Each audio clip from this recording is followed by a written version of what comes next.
하나님 말씀 마태복음입니다. 마태복음 2장 1절에서 12절 말씀. 마태복음 2장 1절에서 12절 말씀입니다.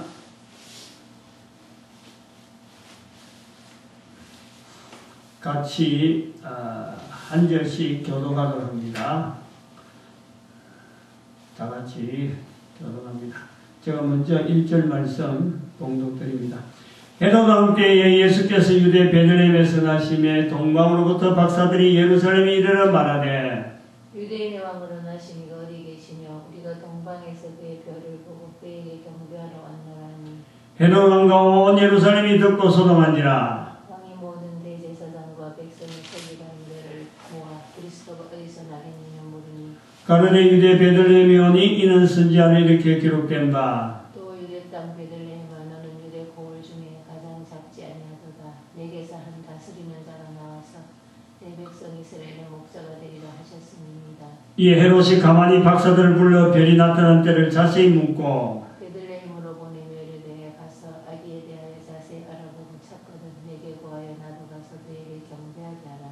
박사들이 왕의 말을 듣고 갈새 동방에서 보던 그 별이 문득 앞서 인도하여 가다가 아기 있는 곳 위에 머물러 섰는지라. 저희가 별을 보고 가장 크게 기뻐하고 기뻐하더라. 집에 들어가 아기와 그 모친 마리아에 함께 있는 것을 보고 엎드려 아기께 경배하고 보배압을 여러 황금과 유황과 모략을 예물로 드리니라. 꿈에 헤롯에게로 돌아가지 말라 지시하심을 받아 다른 길로 공의에 돌아가니라. 아멘. 기도드립니다. 전능하신 하나님께서 저희들을 인도하여 주사 이 말씀을 통하여서 하나님의 거룩하신 의가 이 땅에 나타날 수 있도록 성령님 인도하여 주시옵시고 이로 말미암아 듣는 저희들의 입술이 열리게 하여 주시옵시고 많은 자들이 길을 향하여서 주를 선포할 수 있는 복된 입술 되도록 은총 내려 주시옵소서. 감사드리옵고 예수님의 이름으로 기도드립니다. 아멘. 이번 2011년도 성탄절은 주일입니다. 해마다 성탄절이 되면은 일주일 중에 어느 요일이 성탄절인가 하는 것이 관심이 됩니다. 교회에 모여서 예배에 참석한 사람들에게도 주일 예배하고 관계되기 때문에 성탄절이 어느 요일인가 하는 것에 관심이 되기도 하겠지만은 예배를 집례하는 목회자에게는 성탄절에 모이는 여러가지 행사적인 모임의 내용들 그리고 주일에 시행되는 각가지 절차들이 겹쳐지기 때문에 이것 조율하는데 요일에 따라서 다르거든. 또 행사 내용에 따라서 또 영향이 있거든. 그러니까 굉장히 어느 요일에 성탄절이냐 성탄절이 있는 주간에 굉장히 관심이 가는 또 해마다 다르기 때문에 이게 어떻게 정해진 어떤 그게 없단 말이죠. 신경이 굉장히 쓰인다는 거죠. 올해는 12월 25일 성탄 기념 예배는 주일이기 때문에 주일 예배에 겸하여 드림으로 어쩌면 가장 간단한 성탄절 행사로 보낼 수가 있다. 그렇게 보여질 수 있다는 겁니다.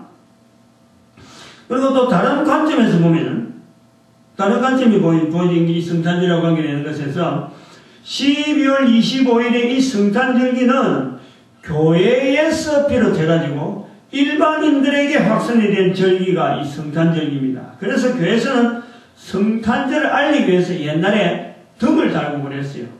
성도들 가정마다 성탄절이라는 것을 이웃에게 알리라 해서 교회마다 가정마다 교인들 가정에 덕을 달도록 했다니. 그래서 그 정달한 집에는 또 새벽송을 돌아주고 이래서 이웃들에게 사람들에게 성탄절임을 알리는 여러가지 예를 우리는 예를 많이 써왔던 거예요. 그런데 지금은 교회가 성탄절을 알리지 않아도 사회의 유명 백화점이나 공공기관에 그리고 또 대형 회사에서도 큰 회사에서도 먼저 성탄절 맞이 특수 이래가지고 특수 상품을 판다든지 전략을 세워가지고 광고를 해가지고 성탄절 맞이한다든지 또 성탄절 맞이 연휴 계획을 세워가지고 교회 관계자들보다 훨씬 기획적이고 조직적으로 이 성탄절을 보내고 있단 말이에요. 전혀 교회하고 관계없는 사람들이 성탄절 행사를 하고 있는 걸로 보고 있어요. 국가에서 연중 어떤 하루 공휴일을 해놨으니까 쉬는다 하는 거지만 이게 연말하고 연결돼 가지고요 굉장한 어떤 큰 어떤 특수를 노리는 상업은 또 회사는 회사대로 여러 가지 행사들이 겹쳐가고 있는 것을 우리가 보는 겁니다. 그래서 이대로라면은 성탄절에 교회가 침묵해도 사회 모든 제도들 속에서 성탄절 행사에 분주할 수밖에 없다 하는 그런 느낌을 와보는 거예요. 우리 교회가 있는 공단지역에 볼 때도 이번 성탄절이 주일이므로 해마다 해오던 성탄절 전도 행사를 우리가 이번에 보통 때는 성탄절 이브 때 했는데 주일에 성탄절이 되다 보니까 이브가 되면 토요일 저녁이 되잖아요. 평소에도 사람이 없는데 또 토요일 저녁에 얼마나 사람이 없겠나. 보통 그 성탄절이 평일날 돼도 그 전날 되면 사람들이 다 외지로 공장지대니까 다 외지로 다 빠져 사람이 없는데 토요일날 이브 돼버리면 더 사람이 없을 기다. 이래가지고 금요일 저녁이었어요. 금요일 저녁 23일날 저녁이었어요. 23일 저녁에 금년에는 좀 특별하게 이제 삼성전자 우리가 그 삼성전자 1공장에 그 정문에 가가지고 5시 퇴근한다고 해갖고 우리가 4시 반부터 모여서 그거 갔다니까. 가서 이제는 그 관계자들 보고 우리가 정문에서 좀 뿌리랍니다. 이러니까 1년에 한 번 아주 좀 허락해 주세요 라고 하는데 자기들 안 된대. 안 되는 것도 안 되지만은 어저께 벌써 다 끝났대 자기들. 사람이 없대 지금 공장 안에. 그래서 안 된다 해서 또 LG 저 밑에 LG 큰 공장에 그 정문에 갔잖아요. 그거는 대형 버스들이 앞에 있어갖고 이 관계자한테 이야기하니까 사람들이 이미 다 가버렸대. 그 23일날 다 끝났대. 뭘로 끝났다고 하는지 모르지만 어쨌든 간에 성탄절이라고 하는 25일이 주일이기 때문에 이게 24일이 또 토요일이고 23일날 금요일날 저녁인데 목요일날 저녁에 벌써 다 끝났다는 거예요. 20일날 다 끝났다는 거예요.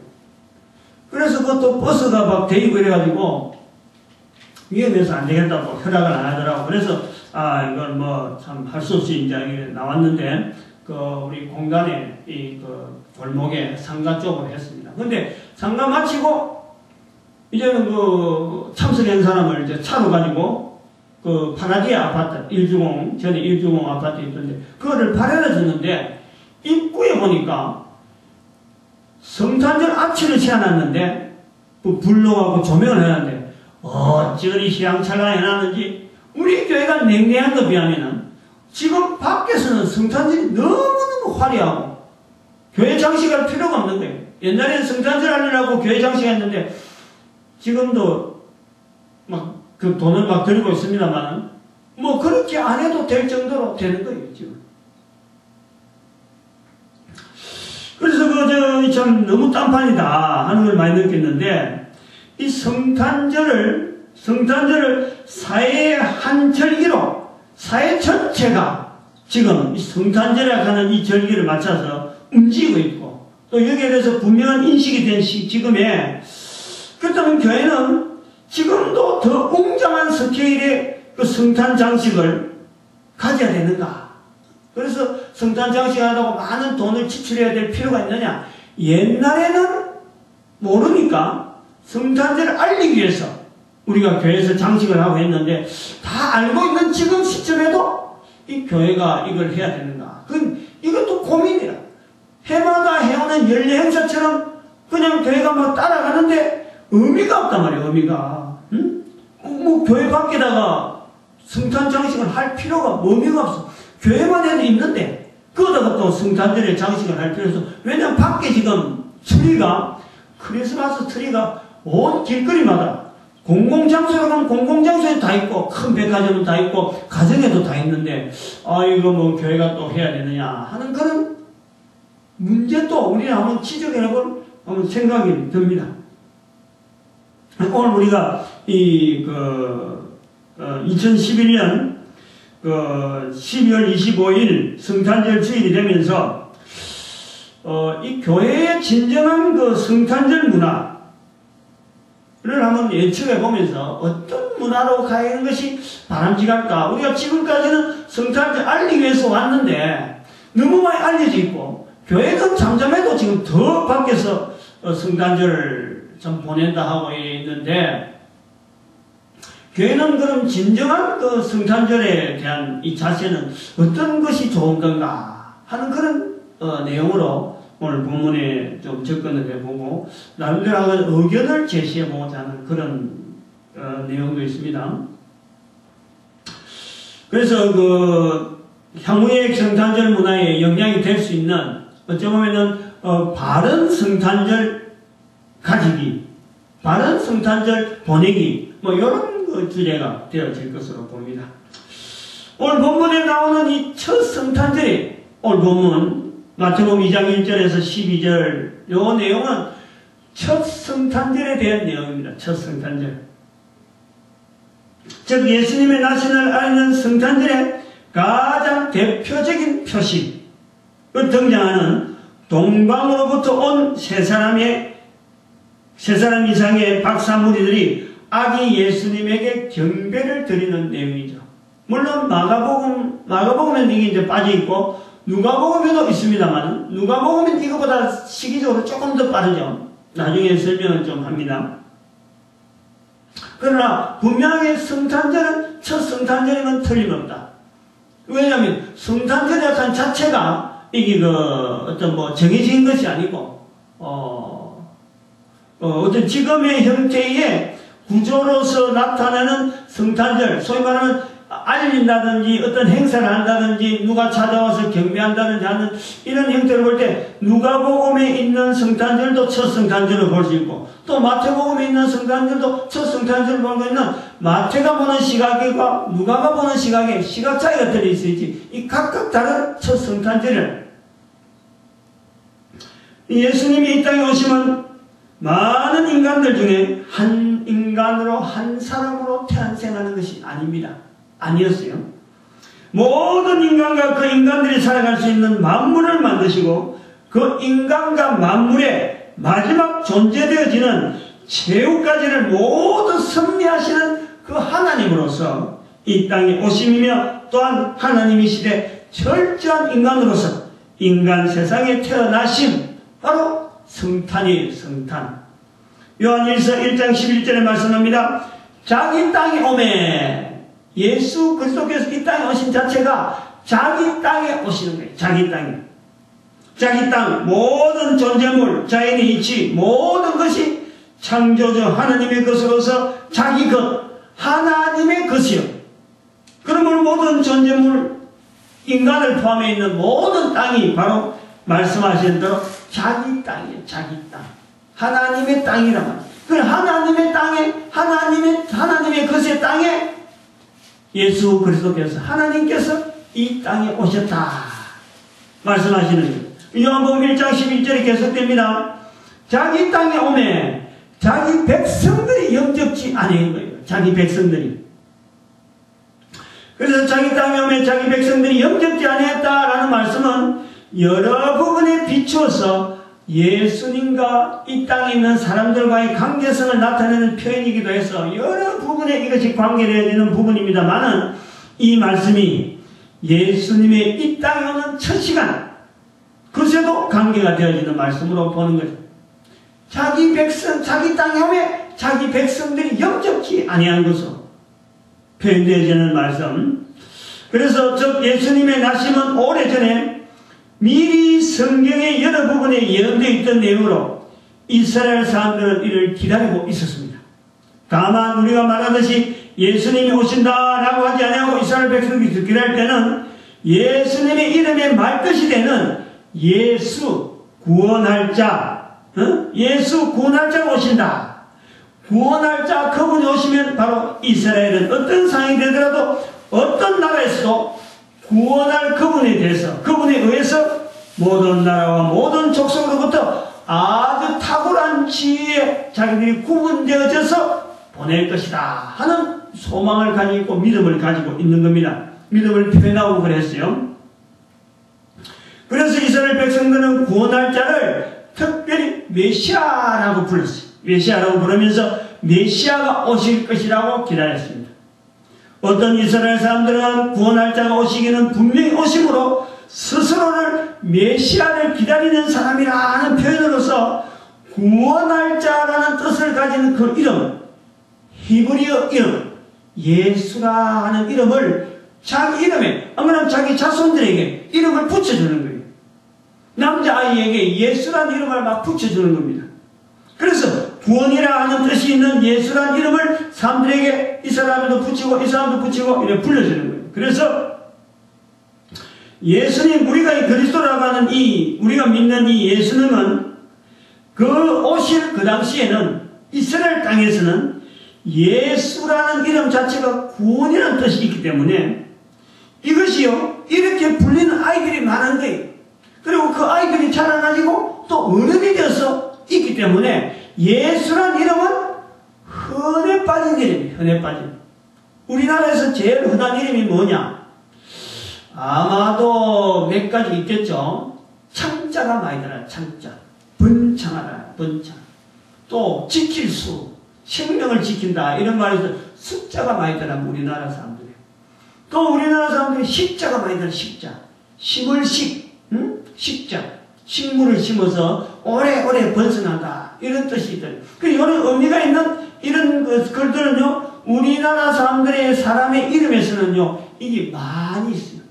여자분들에게는 희자가 많이 들어가고, 애자가 많이 들어가고, 자자가 많이 들어가고, 이런 것처럼 이스라엘 백성들이 흔해 빠진 이름이라 하면은 당시 예수님 오실 때 제일 흔한 이름 중에 하나가 예수라는 예수.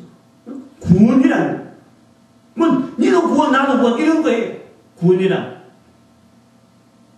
물론 우리가 구세주를 믿는 예수님은 그 많은 예수란 이름 속에서 구분되기 위해서 나사렛에서 자랐다. 그래서 나사렛 예수라. 그래 부르는 거예요.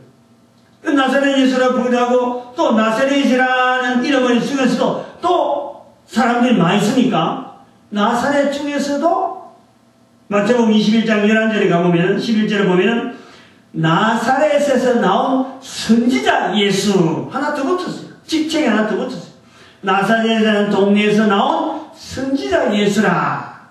그렇게 별도로 이름 앞에 지명이나 또 직책을 붙여서 그 사람에 대해서 구분을 하는데, 예수님의 이름 앞에서는 바로 우리가 믿는 예수 그리스도에 대한 그 구별되어지는 예수란 이름은 나사렛 선지자 예수.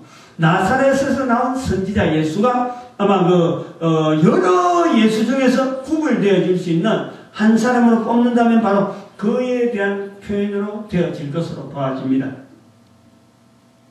또한 예수님께서 아기 때부터 언제부터 예수님 이름으로 붙여졌느냐?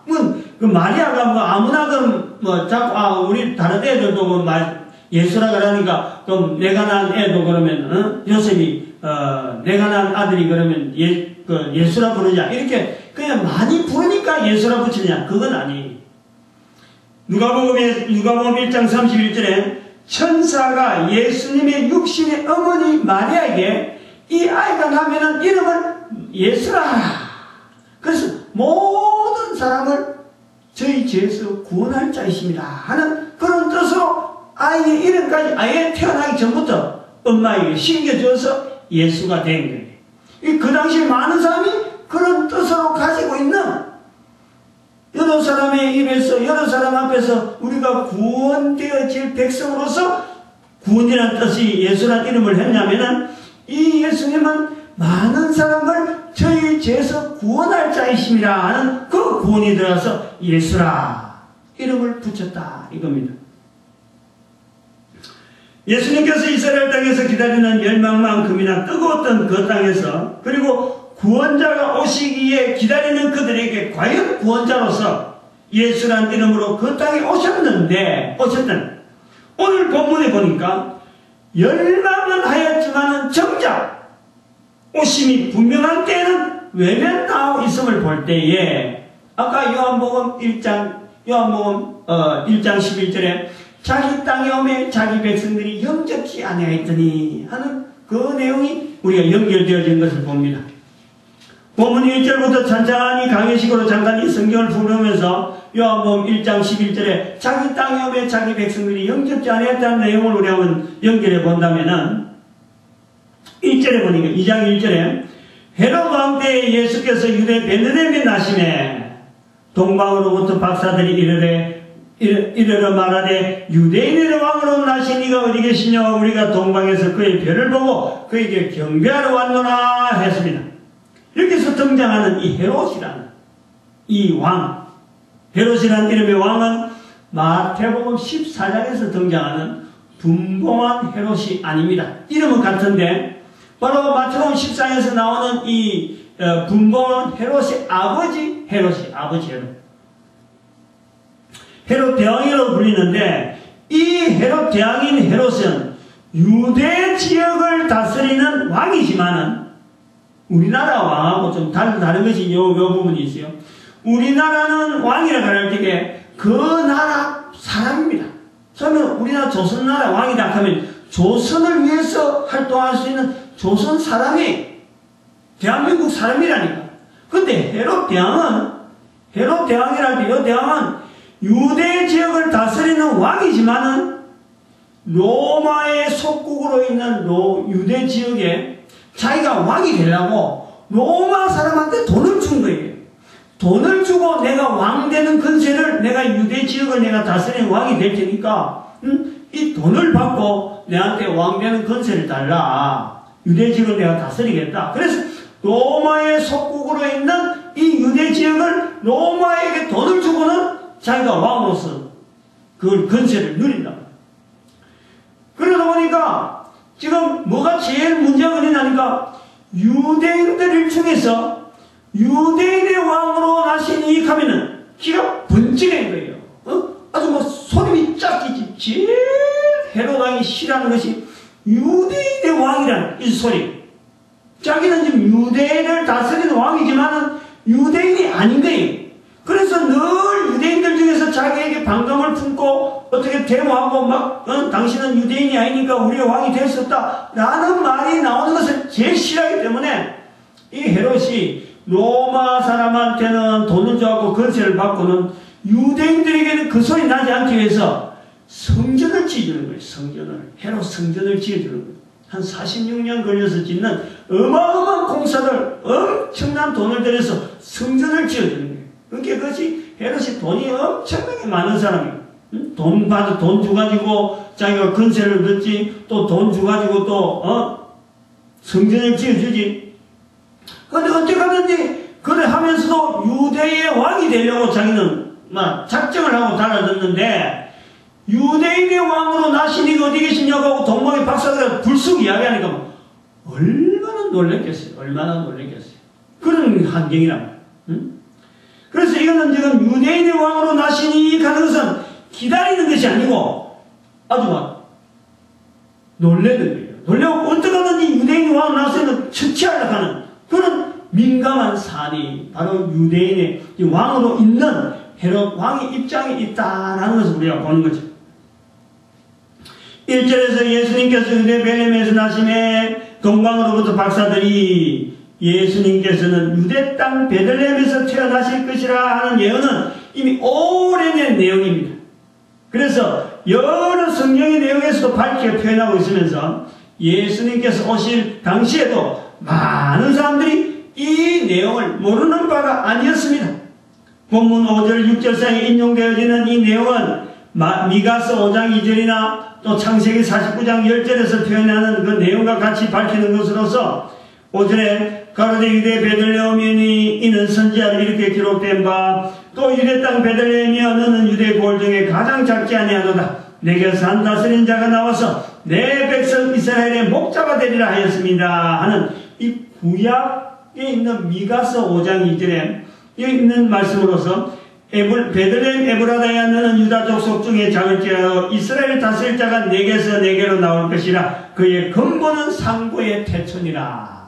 그리고 창세기 49장 10절에는 베들레헴이 행여 동명이여, 즉 같은 이름인데 지역이 다르는 것, 그런 그 지역이 둘 이상 나올 수 있기 때문에 창세기 49장 10절에서는 야곱이 그 아들 12아들에게 이제는 하는데 네 번째 아들이 유다입니다. 유다. 유다에게 축복하는 내용 중에서 홀이 유다를 떠나지 아니하며 치리자의 지팡이가 그 발사에서 떠나지 아니하시기를 실로가 오시기까지 하리라. 유다에 있는 베들레헴이다 이 말이에요. 응? 미가서 5장 2절에는 그냥 베들레헴 에브라다야 그랬는데 바로 그 베들레헴이 유다에 있는 유대 지역의 베들레헴이다 이런 뜻에서 창세기 49장 10절과 미가서 5장 2절이 합쳐져서 본문 5절 6절에 있는 말씀으로 우리가 해석하는 것으로 보아집니다. 이렇게 예수님께서 이 땅에 인간의 몸으로 오신 때에 오신 장소를 정확히 알고 있던 자들은 헤롯 대왕에 의해서 불려와서 사전에서 표현되어지는 대로 왕이 모든 대제사장과 백성의 서기관들을 모아놨고 그리스도가 어디서 나겠느냐 하고 묻는 거예요. 요 묻는 것은 아까도 말했지만은 경비하려고 묻는 것이 아닙니다. 지금 헤롯 대왕 입장이 그런 거예요. 뭐 감추거나 요때 기록이 잘못돼서 그런 게 아니에요. 이 자체가 유대인이 아니면서 유대인이니까 유대인의 왕은 최고 그 단어를 싫어하는 거예요. 헤롯 대왕이 제일 싫어하는 말이 유대인의 왕이란 말이에요. 그런데 뭐 갑자기 유대인의 왕이 동방에서부터 박사들이 와가지고 그걸 수신하 버렸으니까 지금 뭐 온통 지금 손 안 쓰는 거예요. 그런데 이제 그 대제사장과 백성들이 와서 일출여고하게 베들레헴이다 딱 알려주는 거예요. 장소하고. 그래서 답변해 주는데 이제 여기서부터 좀 이상한 점을 하나 우리가 발견하는 거예요. 대제사장과 백성의 서기관들이 예수님이 나실 곳은 어디라고 알려주지만은 정작 예수님을 맞이해서 직접 나가지 않는 거죠. 이 부분이 이상한 거죠. 늘 마태복음 읽을 때마다 왜 예수님이 나셨다고 말은 하면서도 이 사람이 찾아가지 않았을까 하는 그 부분이 우리가 의문을 가지고 있는 거예요. 예수님이 나셨다 그러면 뭐 얼마나 그 이스라엘 백성들이 기다렸던 그런 사람이고 또 메시아입니까? 분명히 유대인의 왕으로 나시려고 누구냐 하고는 어디 계시냐고 동방에서 왔으면은 아이고 그래요 우리가 잘 압니다 여기입니다 하고 앞장서서 가서 맞이하려고 해야 되는데 안 간다는 거지. 장소를 알고 있는 사람이 안 간다는 거예요. 요 내용을 우리가 좀 풀어가야 돼요. 오늘 아침에 두 가지 하나를 보는데 크게는 첫 번째 우리가 생각해 보는 것은 왜 메시아를 기다리는 백성인데 정작 예수님께서 오셨다 그럴 적에 유대인으로 왕으로 오셨다 그러는데 찾지도 않고 그냥 성경구약 성경에 있는 내용만 알려주고는 장소가 그걸 거다 하고는 찾아가라 이런 식으로 내낀단 말이에요. 이제 여기서 우리가 아까 말씀드린 예수란 첫 번째 생각할 수 있는 것이 뭐예요? 예수란 이름을 가진 자가 많이 있었다는 것을 우리가 아는 거예요. 그것을 우리가 보는 거죠. 즉 로마 제국 아래 사는 이스라엘 백성들은 자신들이 아까도 말씀드렸지만 이 로마 제국에서 통제받는 것이 싫고 또 국민들 대부분이 불편해하면서 독립하고자 하는 여망이 있으면서 그래서 성경 말씀에 약속하는 메시아 출현을 기다리고 있는 거예요. 메시아. 그리고 그 메시아의 오심이 바로 내가 예수란 이름을 가진 바로 내가 내 아들들이 내 후손들이 바로 메시아 오심에 대한 분명한 자기 나름대로의 기능을 가지고 그것을 준비되어지는 자세를 가지고 참 예수라고 하는 참 메시아라고 하는 그 분이 오실 때에 우리 자손들이 그것에 대해서 참 쓰임받고 그래서 기다렸다는 표시가 되어지는 그것을 하기 위해서 많은 사람 이름을 가진다는 거예요. 특히 베들레헴 지역은 유다족 속의 땅이므로 미가서 5장 1절 약속에 대해서는 말이요 그 베들레헴에 살고 있는 사람들이 늘 그 말씀에 대한 자극을 받는다. 우리 땅에서 베들레헴에서 분명히 이 구원하는 백성이 나타나는데 그렇게 뭐 아들이요 유다란 아니죠 예수란 이름이 베들레헴 지역에 특히 많은 거예요. 특히 많아요. 그래서 전체적인 이제 그 이스라엘 백성들을 다스리고 있는 이스라엘의 지도자 유다 그 헤롯 왕 말고 대제사장이나 서기관들이 이제 지도하고 있고 바리새인들이 지도하고 있는 그 지도하는 사람들 입장에 보면은 베들레헴 지역에서요 나오는 사건 사고 소식들은 전부 다 예수란 이름하고 관계되는 거예요. 아 우리 지역에 지금 예수란 이름을 가진 자가 지금 태어났는데 그 태어나는 것에서 연결되어서 뭐 이런저런 소문들이 막 너무너무 무성한 거예요. 너무너무 무성한 거예요. 그래서 이 서기관들하고 지금 대제사장들이 베들레헴 지역에서의 구원자하고 관계되어지는 사건 소식을 너무 많이 듣다 보니까 지금 동방으로부터 온 박사들이 유대인의 왕이 어디뇨 하고 이 말 자체도 아하 이거 지금 베들레헴에 살고 있는 돈 많은 사람 집에서 지금 돈이 많아가지고 이 사람이 지금 동방에 있는 박사하고 짜가지고 돈을 줄 테니까 당신 언제쯤 돼서 오나 그래가지고 예루살렘에 올라가서 유대인의 왕으로 나실 리가 어딨냐 하고 물으라. 그러면 그 사람들은 당연히 베들레헴으로 알려줄 거다. 이런 시나리오에 의해서 오는 거로 받아들일 수가 있다는 거지. 우리가 지금 생각을 해보는 거예요. 바리새인의 입장에서 사두개인이나 서기관들이나 대제사장 입장에서 지금 늘 자주 듣던 베들레헴에서 주변에서 일어나는 구원자 예수에 대한 유대인의 왕으로서 나실 이에 대한 이 소문들이 막 나오고 이러니까 거기에 대해서 이 사람도 그 연관돼서 지금 어떤 공작이 있어서 이렇게 왔는구나 라고 단정을 할 수가 있다는 거예요. 단정을. 거기 예사롭게 동방박사의 걸음에 대해서 별로 그렇게 이거는 뭐 특이한 내용이다 라고 하지 않고 그냥 늘 하는 대로 성경 구절 들면서 베들레헴에 가봐라 그렇게 이야기하는 거예요. 그러니까 헤롯 대왕은 깜짝 놀라지만은 화들짝 놀라지만은 이 그 성경 구절을 알고 있으면 전에부터 늘 하던 성경 구절 그대로 인용해서 이야기하는 거야.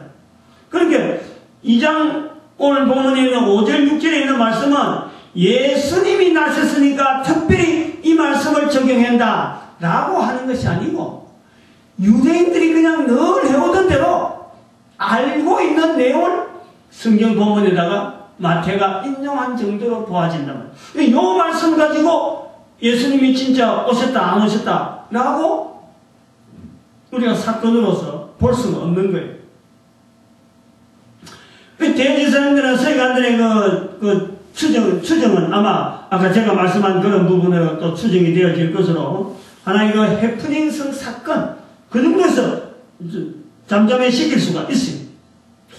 그리고 또 하나 더 볼 수 있는 것은 왜 대제사장들과 서기관들이 유대인의 왕으로 오신 이가 누구냐 했는데도 불구하고 자기들 나서지 않았느냐 하는 것을 보는 것은 하나는 베들레헴 지역이 가지고 있던 늘 들려오는 소식이 항상 이 소문, 해프닝성이 있는 그런 사건으로 그냥 끝날 수 있는 이례적인 그냥 하나의 좀 시끌벅적했다가 쑥 잠잠해지는 그런 내용으로 볼 수도 있고, 그다음 두 번째는 정치적인 사건, 정치적인 배려 때문에 그렇게 될 수가 있다라는 거예요. 지금 이 헤롯 대왕은 잔인합니다. 잔인해요. 누구든지 자기 아들이나 자기 부인이라도 말이죠. 왕이 되려고 한다 하는 그 어떤 것만 자기가 의심이 가면요. 의심 간다 하는 그것 때문에, 의심 가는 그것 때문에 무단히 죽입니다. 왕도 아들도 죽이고 자기 처도 죽이고 그 부인을 몇 명 죽였다는 거예요. 아들도 죽였다는 거예요.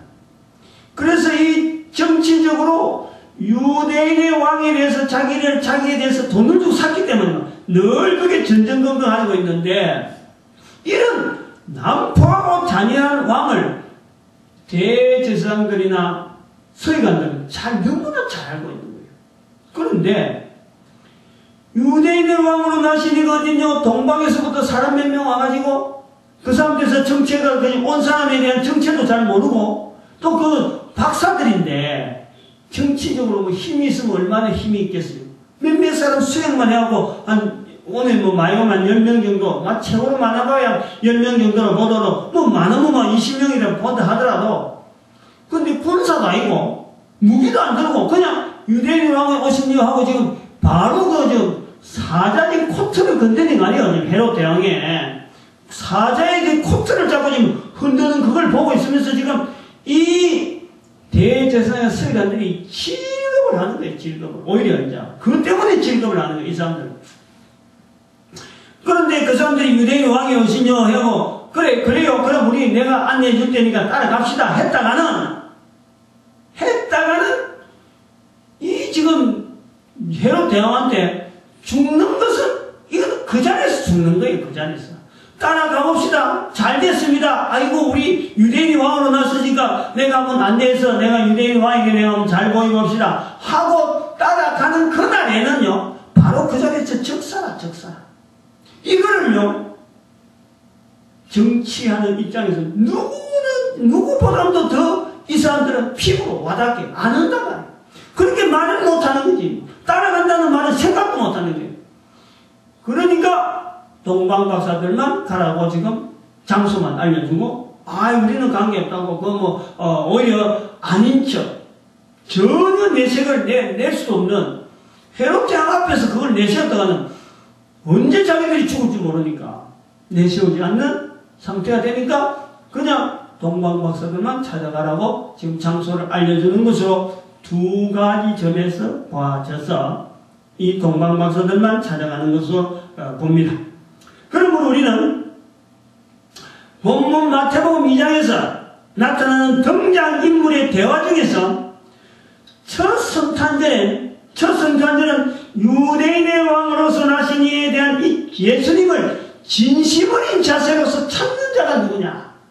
우리 여기서 한번 생각해 볼 필요가 있어요. 여기 이제 등장인물 마태복음 2장의 첫 성탄절에서 과연 유대인의 왕으로 오신 이가 누구냐 하고 진심으로 찾는 자가 누구냐. 첫 성탄절이거든. 첫 성탄절. 착각하면 안 됩니다. 착각하면. 우리가 굉장히 조심해야 될 부분이 있어요. 응?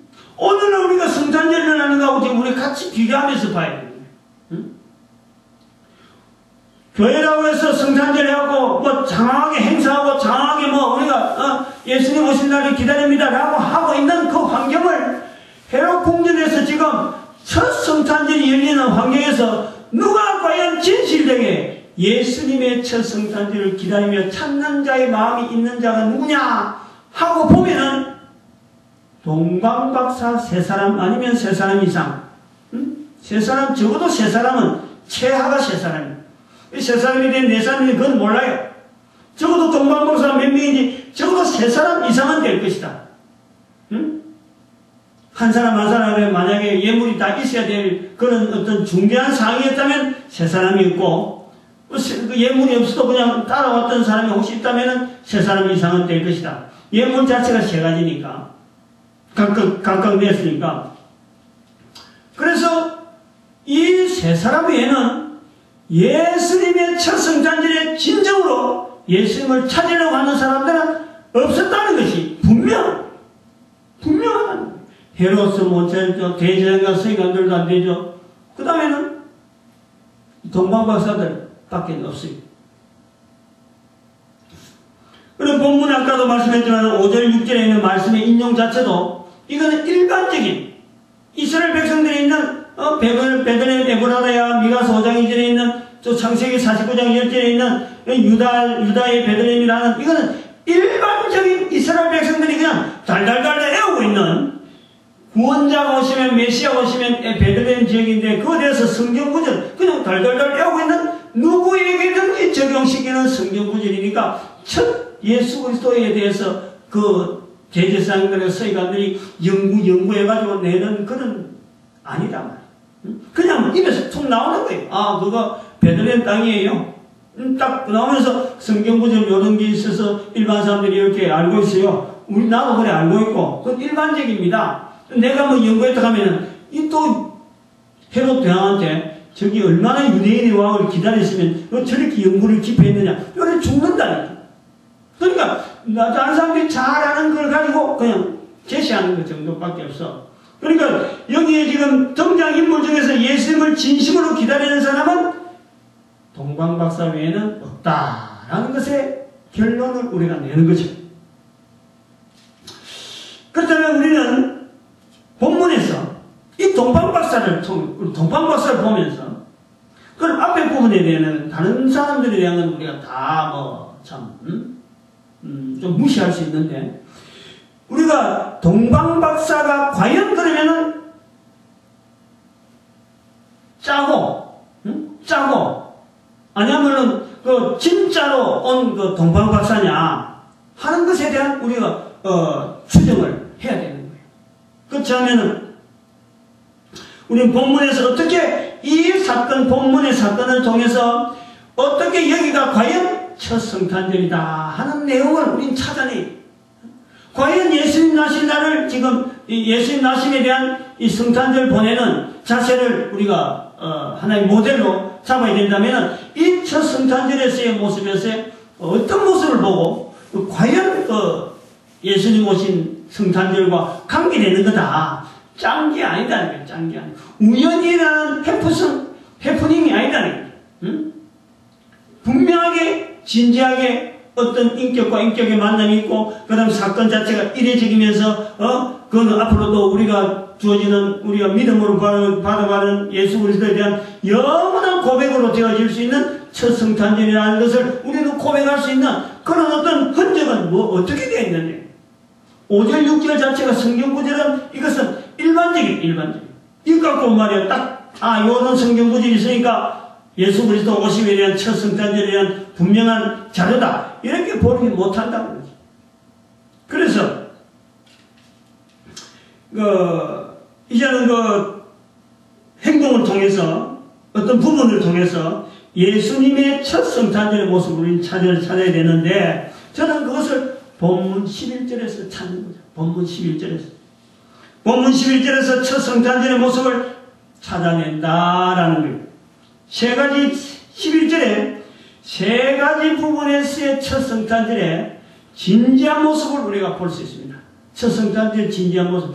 다른 데 부분에서는 11절을 제외하고 첫 성탄절의 진정한 모습, 말씀이 5절 6절에 있었다든지, 아니면 해국 궁전에 가서 어디 있느냐 하고 거기서 감을 지르고 이런 게 아니라니. 그것 갖고 성탄절이라고 볼 수 없고, 또 그러고 대제사장과 또 서기관들이 모여서 예수님이 어디 나서고, 유대인의 왕이 어디 사느냐고 연구하는 그런 것도 없고, 지금 그냥 다른 건 다 흘러가는데, 유독 이 첫 성탄절에만 있을 수밖에 없는 하나의 사건이 바로 11절에 있는 사건이다. 그래서 첫 성탄절의 모습을 11절의 모습에서 찾는다. 그런 내용. 세 가지 부분에 있다는 겁니다. 집에 들어가 아기와 그 모친 마리아에 함께 있는 것을 보고 엎드려 아기께 경배하고 고백을 여러 황금과 유향과 모략을 예물로 드립니다. 예물로 드렸어요. 그래서 저는 세 가지 있다고 합니다. 하나는 엎드려 아기께 경배하고 여기 첫 번째. 그다음 두 번째는 황금과 유향과 모략을 예물로 드리니라. 두 번째. 세 번째는 그 모친 마리아에 함께 있는 것을 보고 모친 마리아에 함께 있는 것. 이거 세 번째라고 합니다. 설명을 좀 하려고 해요.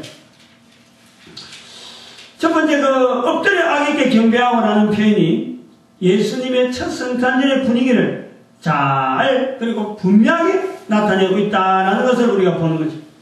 다시 말씀드리면 수많은 예수란 이름 속에 심지어는 이스라엘 사람들조차 유대인의 왕으로 나신 이를 기다리지도 않고 찾지도 않는데 기다리기는 하지만은 찾지를 않고 있는데 그리고 대제사장과 서기관들조차 별로 관심을 보이지 않는 예수라는 이름을 가진 아이 갓난아이 여기서 좀 설명을 하려고 해요. 갓난아이인데 어느 정도 갓난아이니까 요걸 때 누가복음하고 비교를 해봐야 돼. 적어도 나이가 몇 살 정도 됐을까? 나이로 보면 아마 동방에서 별을 본 시점이 출생한 때라고 합니다. 동방에서 별을 보고 찾아왔다고 했으니까 동방은 걸어서 거의 거의 1000km 내려 봅니다. 1000km. 우리나라 그 남북이 서울에서 그러니까 그 부산까지 이게 3천리라고 해요. 3천리. 여기 천리죠, 천리. 천리고 백두산까지가 3천리란 3천리. 그래서 3천리 반도 금수강산 하는 게 우리나라 그것이 3천리라. 그러니까 요 3천리의 3배 정도 되는 게 만 킬로란 말이야. 1000킬로라, 1000킬로. 3배 정도. 그러면 어느 정도 되냐면은 아마 북경, 여기서 부산에서 출발해갖고 북경까지 가면은 1000킬로가 넘을란지 모르겠어요. 하여튼 그렇게 되는. 그러니까 여기 나이 많은 사람이 실험해서 가려면은 부산에서 서울까지 걸어서 옛날에 젊은 사람들이 과거 보러 갈 때 부지런히 걸어서 한 달에 가요, 한 달. 걸어서 한 달이 걸리는 게 그렇다고. 그러면은 우리가 그 천리가 한 달 정도 걸린다면은 400km죠, 400km. 천리가 한 달 정도 걸린다면은 지금 1000km 정도 되려면은요, 얼마 정도 될까? 하여튼 1년이 더 걸려, 1년이. 그래서 1년이 더 걸린다. 보고 이제는, 이제 가야 되겠다, 준비하고 이런데 가서 보자마자 가야지 하고 땡 나올 수도 없고, 준비하고 이런 것을 쭉 보고, 실험시험을 왔다 쳐서, 적어도 1년에서 1년 반, 1년에서 1년 반의 시간이 지난 거예요. 그거는 누가복음에서는 바로 태어난 날이 바로 마हु간에서 태어났고, 마후간에서 태어나면서 시간이 보내는 거예요. 이제 그때는 호적가로 베들레헴에 막 사람들이 많으니까 있을 곳이 없으니까 짐승들의 구유에서 태어난 아기를 몸은 눕히고 목동들이 와서 이제는 경배를 했습니다만은 이제는 호적도 어느 정도 끝나고 사람들이 이제 막 비는 거죠. 그러니까 아버지 요셉은 여왕의 고향에서 아기를 낳았으니까 고향에 왔으니까 안 그래도 오고 싶은 게 고향인데 고향에 왔으니까 또 베들레헴이라 하는 이 지역은 구원자가 오실 것이다 하는 또 이름도 있고 그리고 또 이름 자체도 예수님이라 하는 이름도 벌써 천사가 해서 지어주고 임마누엘이라는 이름도 지었으니까 베들레헴이 있어야 될 아주 적당한 지역이다 싶어서 이젠 사람들이 다 빠지고 방이 비니까 아마 기가 하려고 베들레헴에다가 정착을 하는 거예요. 정착을. 그 사이가 태어난 지 1년 내지 2년 사이라고 해요. 2년 사이. 그래서 오늘 본문에도 조금 지나보면 16절에 보면은 이에 헤롯이 박사들에게 속은 줄 알고 심히 노하여 사람들을 보내어 베들레헴과 그 모든 지경 안에 있는 사내 아이들을 박사들에게 자세히 알아본 그때를 표준하여 2살부터 그 아래로 다 죽입니다. 2살부터. 그 2살이라 하는 개념이 이제 그렇게 나오는 거예요. 그러니까 누가복음과 마태복음 사이에 있는 예수님의 성탄절, 그것이 시간적인 차이가 있는 거예요. 시간적인 차이. 그래서 여기서 지금 아이에게 오늘 여기 11절에 있는 아이가 집에 들어가 아기와 그 모친 마리아에 함께 있는 것을 보고 엎드려 아기께 경배한다. 지금 여기에 아기가 지금 한 2살쯤, 2살이나 3살쯤 되면 우리 교회 아마 신규영이 정도, 이건 걸어는 다니겠죠. 신규영보다 조금 더 어리네. 걸어는 다니겠죠. 뒤뚱뒤뚱하고 손장난, 발장난, 지 하고 싶은 대로, 가만히 앉아있으라고 하면 가만히 앉아있냐요? 근데 어떻게 이게 지금, 그런 애 앞에 엎드려 경배하고, 엎드린다. 이게 단순한 처리 아닙니다. 경배란 말이 들어가니까, 이게 굉장히 경건하게 보내는 거예요. 이 경건하게 보낸다, 안 보낸다, 이거는 누가 아느냐? 지금 여기에 엄마 마리아가 보고 있는 거예요. 엄마 마리아. 엄마 마리아가 보고는 이제는 나중에 이것을 알려주는 거 아닙니까? 우리한테. 또 마태에게 알려주고, 또 누가에게 알려주고, 어쨌든 물어본 사람들에게 다 내가 그 당시에 있었는데, 바로 박사들이 와서 이렇게 경배하고 절하더라 하는 것을 알려줬으니까 그 기록이 남아있다는 거예요. 그러니까 이것이 사기가 아니라는 거죠. 진정하고 진실되게 최선을 다해서 이 왕께 경배하는, 유대인의 왕으로서 나신 이에 대한 경배하는 아기에 대한 진실한 자세가 이들에게 보여지고 있다는 거예요. 앞으로 뭐 여러 사람들이 그 감정을 가지고 아마 추정해보고 또 어떻게 확정해보고 하는 그런 어떤 내용은 많아요. 나이 많은 사람이 자고로 애들 보고 어른 앞에 절한다, 경배한다 이런 소리는요 우리는 아무나 할 수가 있어요. 그런데 나이 많은 사람이 한 사람도 아니고 두 사람, 세 사람 되는, 적어도 이런 사람이 애한테 넙죽 엎드려서 절한다, 엎드려서 경배를 표시한다, 이거는요 시나리오 갖고 될 수 없는 거예요. 차라리 그게 원래 거짓말 같아요. 거짓말. 그렇게 경배한다 하는 자체가 거짓말 같아요. 근데 경배했다는 거예요. 근데 거짓말 같은 사건이 일어나면서 지금 첫성탄절이 보여지고 있는 거예요. 그럼 우리가 지금 그걸 좀 인정하자는 거예요. 그걸 우리가 새겨 듣자는 거예요.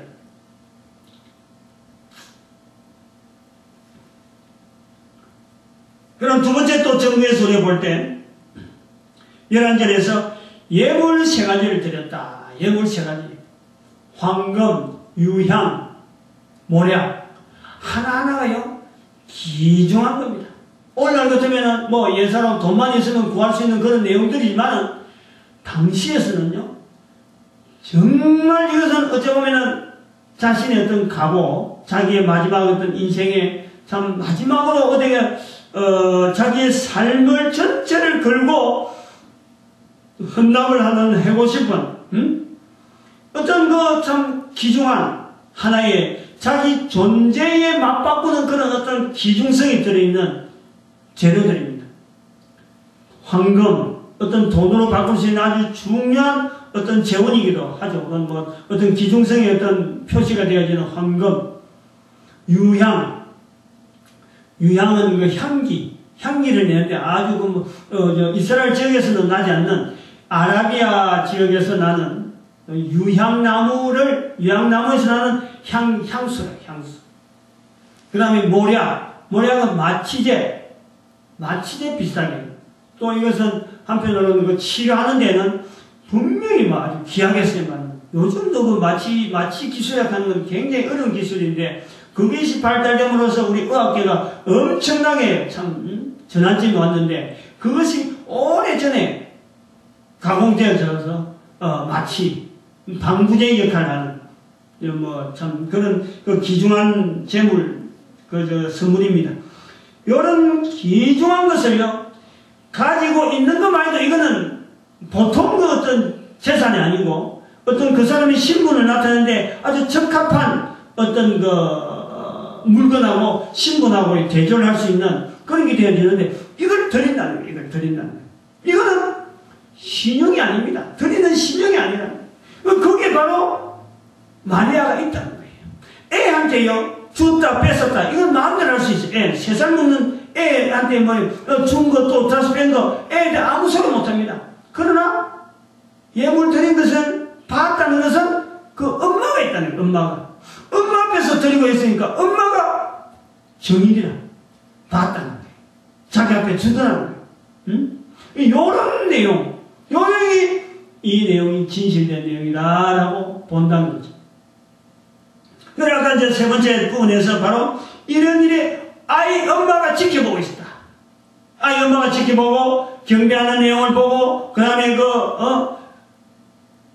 예물 드리는 걸 다 자기가 받고 손으로 받고 그것이 물건이 뭔지를 분명히 확인하고 얼마나 귀한 건지를 어떻게 보면 내림도를 받을 때 그 감동을 다 가지고 있고 그리고 이것을 다른 사람한테 이야기하는데 그 사람이 마태를 통해서 기록을 해서 보니까 이것은 돈 많은 사람이 서로 짜고 서로 주고 이런 공작하는 그런 내용이 아니라 그 내용들이 우리가 이 본문에 마태복음 11장 마태복음 1장 2장 11절 통해서 이 사건이 우연히 되어진 사건임에도 불구하고 어마어마한 어떠한 사건으로 첫 성탄절인데 참 동방의 박사들이 절하고 예물 드리고 그 어마어마한 내용이죠. 내용이. 그런 것이 아기 때문에 일어난 아기 때문에. 아기 때문에. 그 아기가 누구냐? 바로 예수라고 하는 그리스도라고 하는 첫 성탄절에 보내는 사람들의 모습에서 우리는 보는 거죠. 이제 정리를 하려고 합니다. 첫 성탄과 지금의 성탄절을 우리가 한번 생각해 보는 거예요. 그리고 앞으로 올 성탄절을 우리가 얘기를 해보는, 아까도 처음부터 말씀을, 이 부분을 두고 제가 말씀을 드린다고 했습니다. 한번 비교해 보니, 우선 첫 번째 성탄절과 지금의 성탄절의 모습을 보면요, 똑같다고 보는 거예요. 똑같다고. 저는 지금 똑같다고 보는 거예요. 뭐가 똑같으냐면은, 첫 번째 성탄에서의 헤롯 왕은 오늘날의 상업사에서 보는, 상업적인 측면에서 보는 성탄절이에요. 성탄절. 완전 이거는 자기 생각을 가지고 예수 그리스도가 유대인의 왕하고는 관계없는 거예요. 이거는 교회에서 아무리 부르는지 뭐 완전 이래하고는 관계없는 거예요. 나는 오로지 장사예요. 장사. 나는 오로지 돈 주고 이 헤롯 유대인의 왕으로서 내가 있는데, 돈 벌기 위해서 있는 이 상업사에서 나오는 성탄절하고 헤롯 대왕이 똑같다. 그럼 두 번째, 대제사장과 서기관들의, 이건 오늘날 교회에서 관행적이요, 습관적이요, 여러 가지 늘 해오는 거, 다른 사람들이 해왔으니까 우리도 그래 해야 되는 것 같다 하고 그냥 일반적인 내용으로 그냥 툭툭툭 내뱉는 성경구절 내뱉고, 그 다음에 설교하고, 그 다음에 주어진 행사 설설설 하고 넘어가는, 그리고 예수님이 오셨다 그래도 어떻게 와야 되는지를, 어떻게 처리해야 되는지를 대책이 없는 거예요. 대책. 진짜 예수님께서 또 왔을 적에는 이게 우리가 지금 성탄절하고 지금 강의에서 어떤 방법으로도 이 적용을 하기 힘든, 어떻게 성탄절을 보내는 것이 바른 성탄절인지를 고민조차 하지 않고 있는 이런, 어떻게 보면은 지금의 교회 안의 모습이 바로 대제사장들과 서기관들의 모습이 아닌가. 그리고 심지어 성탄절 되면요, 성탄절 맞이해서 나오는 공통적인 용어가 교회에서 똑같아요. 성탄절이 되면은 어려운 사람들 도웁시다. 성탄절 맞이해서 예수님께서 낮은 곳에 오셨습니다. 우리 어려운 사람들, 이웃의 어려운 사람들 도웁시다. 그래서 겨우 한다는 것이 불이웃 돕기. 산타 할아버지 보내가지고 뭐 어려운 사람들 돕는 거, 이것이 일반적이다. 이거는요, 사회도 그래. 사회도 성탄절쯤 되면은 이제는 뭐 구세군 낭비라 그래가지고 교회에서 하고 있는 대표적인 어떤 이 자선 낭비, 거기다가 헌금하는 거, 이것이 어려운 사람들 돕는 행사로, 성탄절이 어려운 사람들 돕는 행사로 지금 넘어가고 있다. 교회는 여기에 대한 대안이 없어요. 교회에서 나오는 이런 주제들 한번 봐보시면, 성탄절쯤 되면은 우리 불우한 이웃을 돕시다 하는 주제로 나오는 글들이 굉장히, 설교 제목들이 전부 다 그래요. 예수님 오셨습니다. 낮고 어려운 사람들을 위해서 오셨습니다. 그러면서 우리가 이 성탄절 맞이하면서 어려운 사람들을 돕시다. 이것이 주 모토라, 주 모토. 과연 불우한 이웃을 돕는 것이 바른 성탄절인가? 요 고민을 해야 됩니다. 요 고민에는 답이 없는 것이 바로 대제사장과 서기관들이 맞이하는 첫 번째 성탄절하고 같다는 거예요. 첫 번째 성탄이 되어지는 것은 아기 예수님을 사람들 앞에서 나타내는 동방박사 3명 이상의 엎드려 아기께 경배하고 보배함을 열어서 바친 예물이 있다는 거예요. 다시 한번 정리하면요, 성탄절이 성탄절 되어져야 되는 것은 반드시 예수 그리스도를 다른 사람들에게 알리는 나의 자세가 있는 거예요. 나의 자세.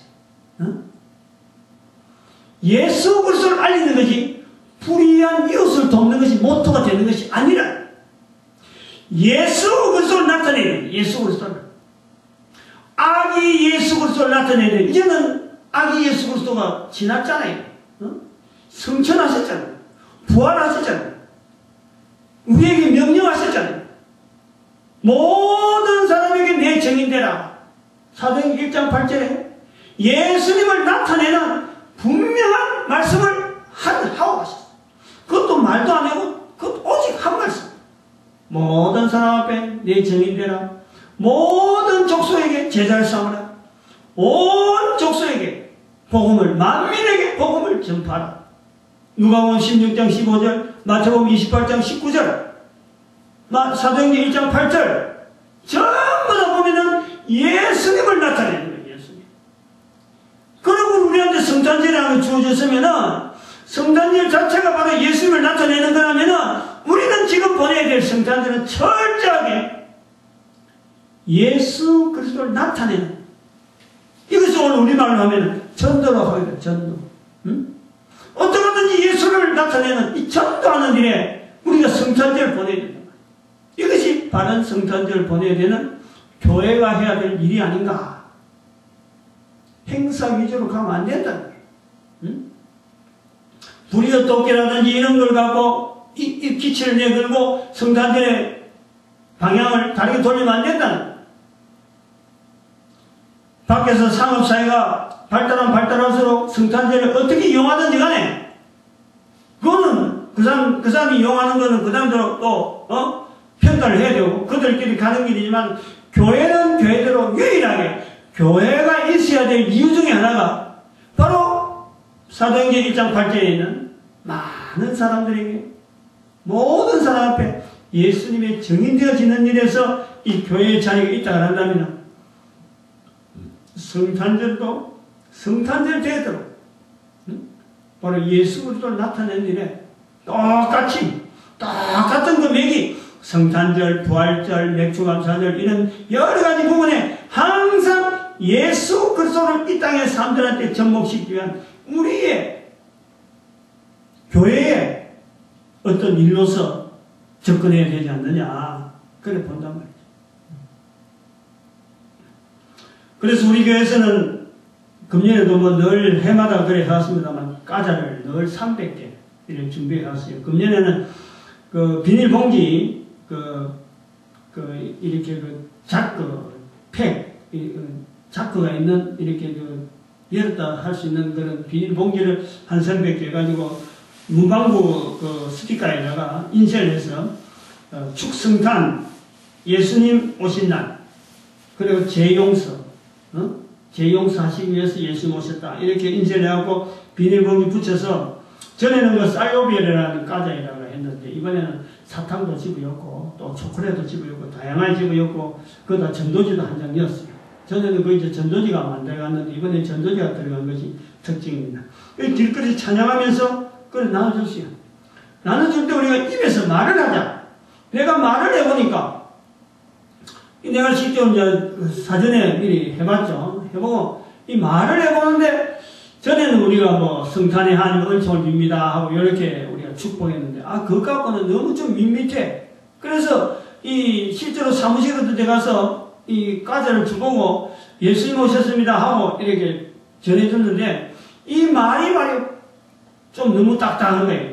한 번만 하니까 예수님 오셨습니다 라고 하니까 이게 뭔가 좀 부족하다 싶어요. 그래서 말을 더 붙였습니다. 예수님 오셨습니다. 내 죄 용서 받았습니다. 요 말 했어요. 내 죄 용서 받았다는 것을 먼저 고백하고 그 다음에는 당신의 죄도 용서받을 수 있습니다. 우리 모두의 죄도 용서받을 수 있습니다. 우리 온 가족들의 죄를 용서받을 수 있습니다. 우리가 이 땅에 오는 것은 바로 죄 용서받고 천국 누려서 사는 겁니다 하고 연결을 해서 선포를 했죠. 그래서 나가는 사람한테도 그렇게 주지시켰습니다. 다른 말 자꾸 하려지 말고 예수님 오셨습니다 라고 하고 일단 두 마디 예수님 오셨습니다. 내 죄 용서받았습니다. 이걸 반드시 하고 그 다음에 다른 말은 자꾸 살 붙이는 거는 그때 말을 좀 붙이도록 해라. 이렇게 해서 나갔는데요. 아무튼 그렇게 보내면서 우리 교회가 그렇게 고민하고 해보면서 또 다른 교회도 자꾸 그렇게 고민하고 그 지역마다 이렇게 해보면은 해를 거듭하면 거듭할수록 이런 분위기가 자꾸 많아지면은 성탄절은 전도하는 날로 자리매있는데 되지 않겠느냐 하는 그런 기대를 해봅니다. 그리고 또 한편으로 중요한 것은 우리가 이거 놓치면 안 돼요. 지금 성탄절이라는 교회에서 이렇게 덤을 달고 이래 안 해도 밖에서 한다. 그렇다고 해서 교회가 성탄절 알리기를 중지해버리면, 성탄절 알리는 것을 중지해버리면요, 밖에서 아무리 거창하게 돌아가는 저런 것도요, 어느 날인가는 저것이요, 멈춥니다. 지금 왜냐면 유행이니까. 다시 말하면 헤롯 대왕이 언젠가는 자기가 죽잖아요. 상업적인 저거는 유행이라. 번성하는 것처럼요, 어느 날 되면 스르르르 사라져버립니다. 그게 상업적이에요. 상업성. 그래서 저는 이 본문에서 있는 유대인이 왕나시니요 누구뇨 할 때 벌쩍 화들쩍 놀라는 그 헤롯 대왕의 모습에서 이 상업적인 어떤 이 성탄절을 맞이하는 이 상업성을 보는데, 만약에 상업성으로 사고를 치고 교회도 만약에 성탄절 알리는데 중지해버리면요, 어떻게 되겠어요? 어떻게 되겠어요? 깜짝 놀랄 일 아닙니까? 깜짝 놀랄 일. 우리가 아주 굉장히 긴밀하게 긴장된 모습으로 성탄절 알리는데 어떻게 하면 교회의 근본적인 자세를 가지고 성탄절 알리는가 하는 것에 대해서 고민해 봐야 됩니다. 괜히 비싼 돈 주고, 이제는 프랜카드나 이런 거 교회가 장식하고 이럴 필요가 없어요. 성탄절 장식은 이제는 필요 없는 시기가 됐어요. 지금도 돈을 들이고 있어요. 그 돈 들이니 차라리 그 어마어마한 경비를 가지고 차라리 전도지 가지고 밖으로 나가는 거. 밖으로 해봐요. 돈도 적게 들고, 이게 엄청나게 알짜고, 그리고 다음 세대가, 과연 성탄절을 어떻게 준비해야 되는가 하는 것에 대해서 분명한 고리를 붙잡을 수 있는, 그리고 하나님 앞에 기뻐해지는 일이 아닌가 봅니다. 사실은 이런 설교를 준비해놓고 이제 마치고 있는데 어제 또 문자가, 핸드폰으로 문자가 네 통이 자꾸 보내는. 근데 전부 다 목사님들. 성탄에 여러 가지 할렐루야, 메리 크리스마스 이런 식으로 쭉 하고 성탄절 인사해. 그래 제가 보통 때는 예사로 넘어갔는데 설교를 준비하니까 그걸 그냥 넘어가게 좀 자꾸 걸리는 거예요. 아이, 내가 넘어가야지 하면서도 자꾸 핸드폰에 손이 가는 거예요. 그래서 내 사람 누구한테 왔는지 정확하게 모르고 하여튼 보낸 사람, 내 사람이 짝 있어갖고 내 사람 일괄적으로 제가 보냈는데 이렇게 했어요. 괜히 말이야, 형식적인 성탄 인사하지 말고 불신자들이 알아듣는 문자를 보내주면은, 불신자를 알아듣는 성탄절 문자를 보내주면 아마 예수님께서 100% 칭찬할 것이다. 예수님께서 칭찬하는 것에 대해서 내가 100% 보장한다. 이런 식으로 문자를 딱 보냈지. 아마 나를 아는 사람, 내가 몇 사람 알죠? 누군지. 근데 모르는 사람도 있더라고, 이게. 나를 아는 사람은, 이 목사는 어뢰 일하는 것 같다고 받아들이겠지만, 근데 좀 있으니까요. 문자를, 내가, 이제 그 문자 내용이 그래요. 다시 답변이 왔는데,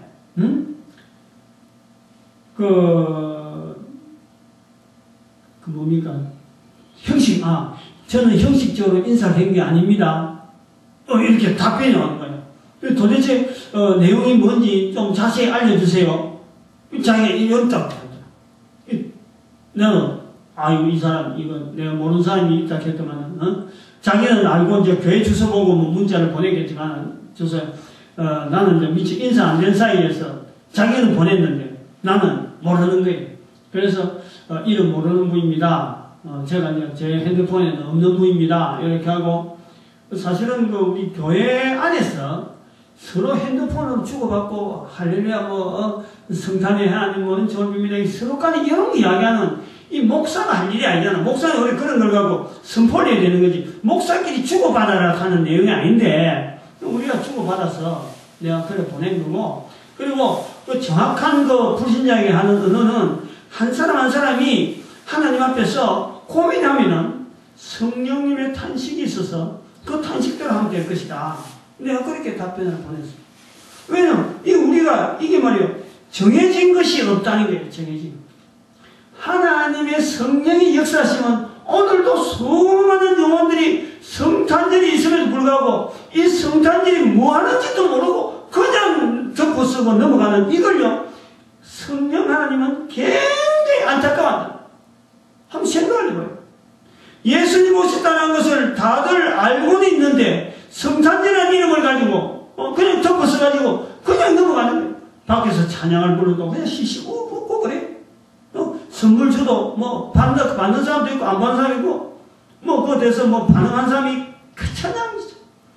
아무튼 그 차이들 많은데 수많은 사람들이 예수님 오신 것에 대해서 예수님은 그렇게 알리라 하는데 이걸 알려야 될 교회에서조차 안에서끼리 저끼리 우리끼리 서로 성탄 예수님 반갑습니다, 뭐 하나님 은총을 빕니다 이렇게 주고받는 이런 말은요, 우리가 해야 될 말이 아닌 거고, 오히려 듣지 못한 사람한테 많이 말하는 것이 교회의 근본적인 자세가 아니겠느냐. 그렇게 해서 본문하고 어제 또 있었던 핸드폰 또 문자 주고받는 여러 가지 내용하고 엎드려서 우리가 근본적으로 해야 돼. 이 교회가 근본적으로 해야 돼. 장차에 있어서의 어떤 성탄절의 바른 자세는 어쨌든 간에 전도하는 자세로서 적극적으로 접근하는 것이 바른 자세가 아니겠느냐 하고 이 성탄절 아침에 말씀을 드립니다. 아마 이 말씀을 하고 내년도 아마 이 성탄절 행사가 되면 계속 이 말씀을 가지고 똑같은 본문을 가지고 아마 할 수 있는 그런 일이 또 되고, 그리고 언젠가는 이걸 안 해도 되는 때가 오겠죠. 그때는 예수님 오실 때까지, 예수님 오시면 뭐 안 해도 될까? 그때까지는 어쨌든 이 성탄절의 바른 자세는 전도하는 것으로서 알리는 것으로 우리의 자세를 다시 한번 고무시키는 그런 말씀이 계속되어질 것으로 봅니다. 하나님께서 우리에게 주신 이 놀라운 복을 입을 잇는 동안, 입이 열린 동안에 마음껏 선포할 수 있는 우리 모두가 되어지는 이 축복 누리시길 바랍니다. 기도드립니다.